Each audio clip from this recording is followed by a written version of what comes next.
কবি সুকুমার রায়। শুনতে পেলুম পোস্তা গিয়ে তোমার নাকি মেয়ের বিয়ে। গঙ্গারামকে পাত্র পেলে জানতে চাও সে কেমন ছেলে? মন্দ নয়, সে পাত্র ভালো, রং যদিও বেজায় কালো। তার উপরে মুখের গঠন অনেকটা ঠিক প্যাঁচার মতন। বিদ্যে বুদ্ধি বলছি মশাই, ধন্যী ছেলের অধ্যবসায়। 19টি বার ম্যাট্রিক এসে ঘায়েল হয়ে থামলো শেষে।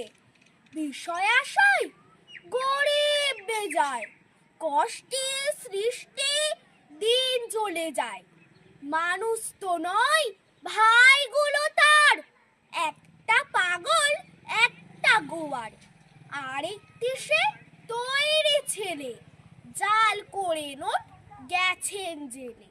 কনিষ্ঠটি তবলা বাজায়, যাত্রা দলে 5 টাকা পায়। গঙ্গারাম তো কিবল ভোগে, পিলির জড়ার পাণ্ডুরোগে। কিন্তু তারা উচ্চ ঘর, কংসরাজের বংশধর।